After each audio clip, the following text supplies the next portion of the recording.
Hello दोस्तों, कैसे हैं आप लोग। तो एक बार हमको कमेंट बॉक्स में जरूर बताएंगे। तो देखिए, अभी बज चुके हैं सुबह के 4 और देखते हैं आज की पहली क्लासेज है।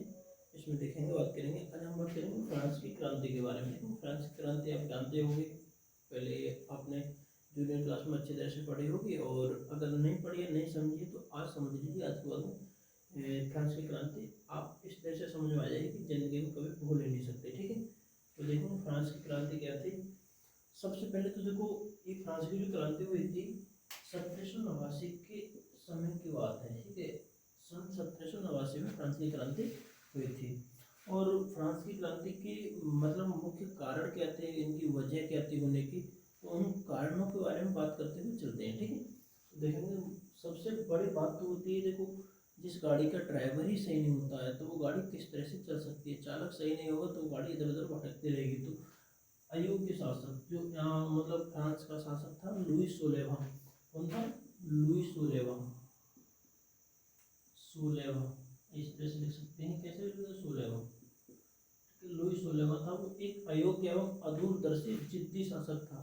मतलब सुधारों का पक्षधर नहीं था और किसी भी चीज़ को सुधार करने की सोचता नहीं था। ठीक है, देखिए आजकल क्या है, परिवर्तन होता रहता है। जिद्दी था, जिद्दी मतलब उसके मन में जिस बात को आ जाती थी, चाहे बेशक कुछ भी होता तो उसको मतलब चाहे कोई बात सही है नहीं है, लेकिन वह जिद्दी था, आत्मदर्शिता, कर्तव्यहीन था इसलिए।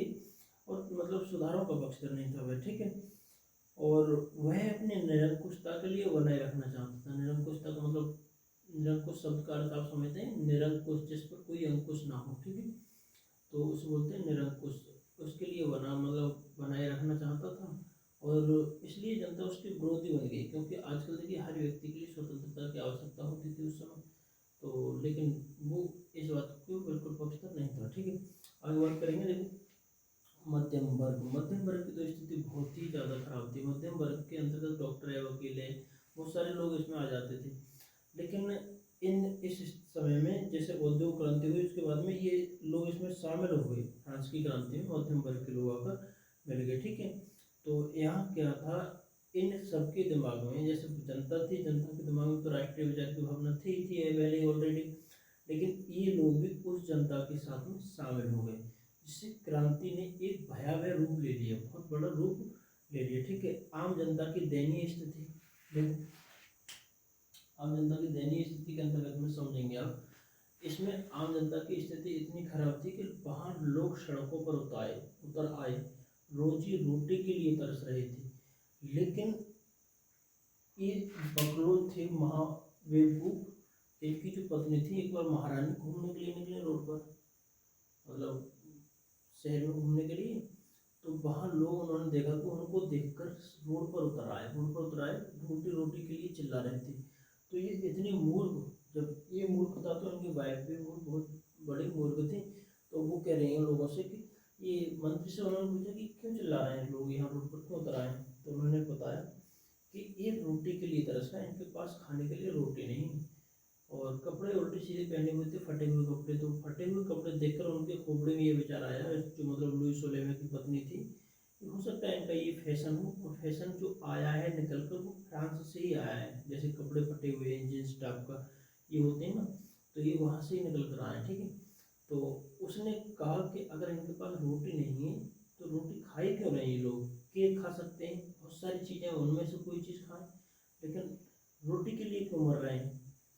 तो मंत्री ने बताया कि अगर इनके पास ये सारी सुविधाएं होती तो ये आपके पास यहाँ रोटी के लिए तरसते और तरस रहे होते। तो उसके पास इतना दिमाग नहीं था कि वो इस बात को समझ सकते थे। समझ रहे हो? आगे देखो, आम जनता की दयनीय स्थिति ये हुई। मजदूर वर्ग की दुर्दशा, मजदूर लोगों की तो बेचारों की इतनी दुर्दशा खराब थी, मिट्टी खराब थी, कि जो औद्योगिक क्रांति के अंतर्गत कंपनियां थी, कंपनियों के उनको मतलब ऐसे ऐसे काम कराए जाते थे कि स्वास्थ्य पर कोई ध्यान नहीं दिया जाता था मजदूरों के ऊपर। और अगर कोई मजदूर दुर्घटना के समय उसका शिकार हो जाता था, दुर्घटना का मतलब काम के समय दुर्घटना का शिकार हो जाता, तो उसके परिवार को ना तो कोई मुआवजा दिया जाता, और बस ऐसे ही निकाल के गटर में फेंक दिया जाता था उसे। तो इससे जनता के दिमाग में एक बहुत बड़ा झटका लगा। उन्होंने कहा बताइए कितनी स्थिति खराब है। और आप भी समझदार हो कि अगर किसी कंपनी में कहीं भी कोई व्यक्ति अलग अलग प्राइवेट कंपनी होते हैं, उनके अलग अलग सिस्टम होते हैं। अगर कोई दिक्कत आती है, किसी का कोई शारीरिक अंग खराब हो जाता है और प्रभावित होता है उससे, तो उसके स्वास्थ्य पर बहुत बड़ा ध्यान दिया जाता है हर जगह, हर कंपनी में, ठीक है। सेफ्टी ग्लव्स, सेफ्टी हेलमेट, हर चीज़ लगाई होती है, लेकिन यहाँ पर इनकी स्वास्थ्य पर कोई ध्यान नहीं दिया जाता था मजदूरों को। मजदूर वर्ग में वहीं से मजदूर वर्ग भी आकर उस जनता में शामिल हो गया। अब भैया हुआ ये कि जैसे ही मजदूर वर्ग उस जनता में शामिल हुआ, तो अब इस महाबकलोल को, बेवकूफ़ को ये पता चला कि ये सब लोग आपस में मिल गए, तो ये बहुत बड़े मतलब संगठन बन गया। संगठन बनने के पश्चात ये चले गए, मतलब टेनिस मैदान होता है, टेनिस ग्राउंड समझते होंगे, वहाँ पर जाकर इन्होंने एक शपथ ली कि हम इसे, जो लुईस ओलिवर था, सब लोग इकट्ठे हुए थे वहाँ, मतलब शिक्षक वर्ग के लोग भी थे, मध्यम वर्ग के अंतर्गत सब लोग आ जाते, डॉक्टर, वकील है, शिक्षक है, ये सब लोग आ जाते थे। और ये मतलब मजदूर लोग भी थे, कई एक तरह का मतलब यूनियन मिलकर वहाँ जगह उन्होंने एक शपथ ली कि आज से हम जो लुईस ओलिवा है इसकी बात को बिल्कुल नहीं मानेंगे, ठीक है। अब भैया ये पहुंचा वहाँ जगह, लुईस ओलिवा से पता चला, तो इन्होंने अपने सैन्य बल के आधार पर एक दुर्ग था, दुर्ग का नाम था वास्तुल दुर्ग,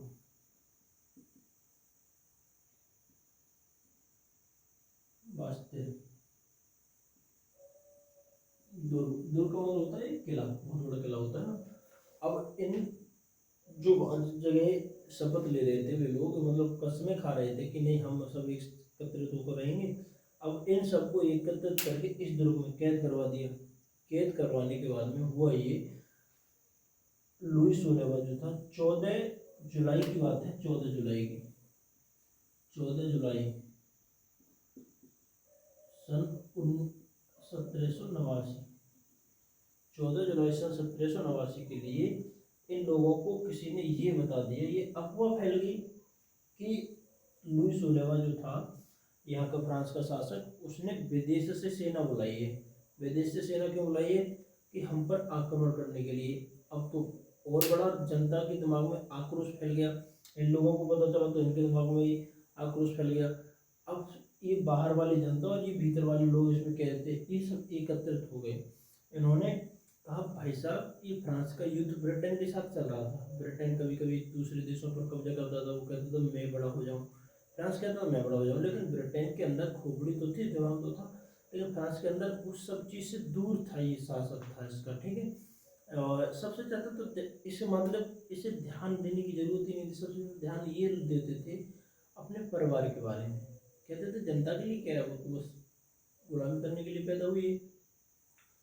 तो बाहर वाली जनता ने आकर चारों तरफ से किले को घेर के, और यहाँ से जो लोग थे उनको पहले तो निकाला बाहर चारों तरफ से, और इस किले की जो मजबूत मजबूत दीवारें थी उन सबको तोड़ दिया। अब बहुत बड़ी स्थिति खराब हुई, ठीक है। ये मजदूर वर्ग की वजह से हुई। दार्शनिक लोग थे ना, दार्शनिक लोगों का प्रभाव था। ये लोग जो अपनी जो किताबें पुस्तक हुआ करती थी उनमें आज़ादी के भरवाने लिखा करते थे, और लोगों ने, जनता ने जब इन किताबों को पढ़ना प्रारंभ किया तो उनको पता चला कि आज़ादी होती क्या है, तो लोग इसके लिए और ज़्यादा तरसे, समझ रहे। और आज़ादी पर प्रतिबंध, शासक लुईस ओलिवा था उसके द्वारा प्रतिबंध लगा दिया गया आज़ादी पर। जैसे कोई व्यक्ति अपनी मर्जी से खा नहीं सकता, पी नहीं सकता, दौड़ नहीं सकता, यानी मतलब जैसे राजा कहेगा वैसे चलना पड़ेगा, ठीक है। तो इसके आधार पर जैसे मतलब धार्मिक कोई चीज़ होती है, जनता जैसे मतलब कोई त्यौहार होता है तो जनता उसमें जाकर पूरी तरह से शामिल नहीं हो सकती, ये राजा का कहना था, ठीक है। इन्हीं सभी कारणों की वजह से हुआ ये कि फ्रांस में एक बहुत बड़ी क्रांति छिड़ गई, और क्रांति, यही सब कारण थे क्रांति छिड़ने के।